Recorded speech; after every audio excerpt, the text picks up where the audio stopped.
Prendergast.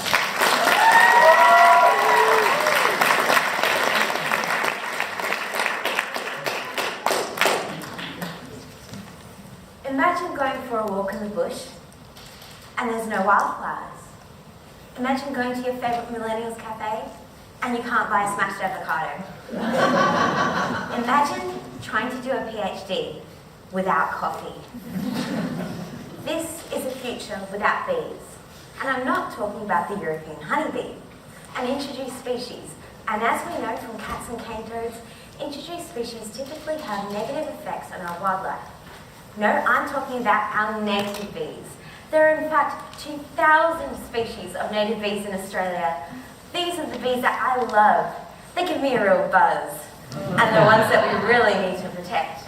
You see, native bees are often better pollinators compared with honeybees, and this is especially the case for our wildflowers. Our wildflowers draw people in, near and far. They're what make Australia's landscapes Australia. But no native bees, no native wildflowers. Native bees can also be better pollinators of fruit and veggies. Take tomatoes, for example. Honeybees can't pollinate these, but our native blue-banded bees, they produce bumper crops. Now the issue is that our native bees are under threat, suffering from a lack of feed resources as vegetation is cleared to make way for cities. How can we help them? By planting flowers. But not just any flowers. Many of our native bees are quite selective in what they'll forage on. My research is dedicated to saving the bees by identifying what flowers they really need. I've spent over 2 years in front yards and backyards, in patches of bush around the city, recording all the flowers that the native bees visit and don't visit. So, what did I find? Well, over these 2 years, I made observations of over 27,000 native bees belonging to over 120 species. So there clearly is a rich biodiversity of bees in the burbs. But now, to my crucial research question, what flowers do our native bees need? Well, concerningly, many flowers marketed as bee-friendly on popular gardening websites actually aren't that attractive to native bees. Plant these, and it's like trying to offer Brussels sprouts to kids. They just won't go for them. Instead, what are key draw cards for our native bees are native wildflowers, in particular our iconic eucalypts, bottle brushes, and native pea plants. So, what does this mean? Well, firstly, we really need to protect and restore patches of native vegetation around the city. Secondly, we need to encourage garden centres, gardeners and homeowners to go native in their floral selection. If we adopt these measures, we can ensure that our native bees will keep on buzzing in the burbs. Yes.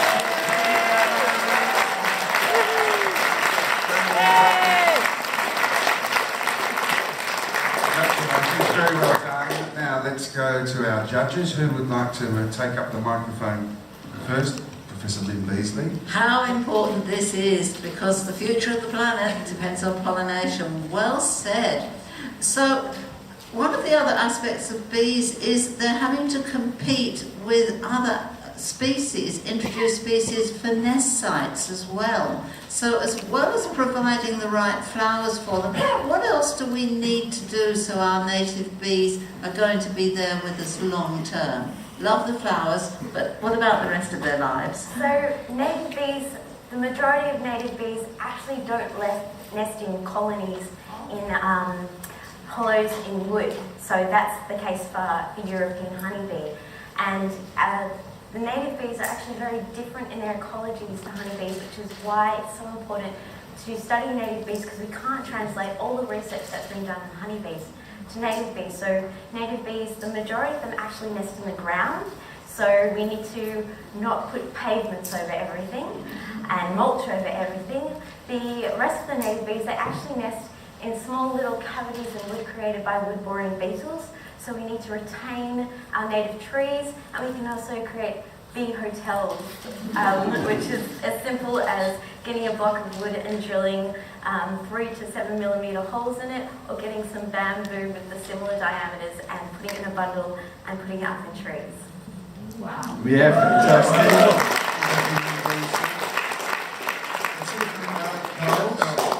Yeah, thanks for that, and congratulations on a great subject, but also a really popular one.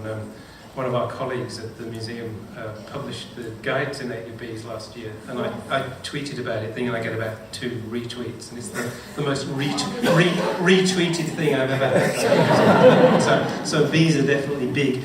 But I'm interested in what the stimuli are from it. So is it olfactory? Is it colours? What is it that actually draws them to these particular plants? Or is it just availability? It's a combination of factors, but in terms of why they're attracted to these plants, it's the native pea plants and the bottle brushes and the eucalypts. They're dominant plants in the Australian landscape, and they've been co-evolving with our native bees for many, many years, centuries, because Australia's been isolated as a continent. So when we bring in these exotic flowers, it's not part of what they've evolved to be attracted to. They don't have those same cues.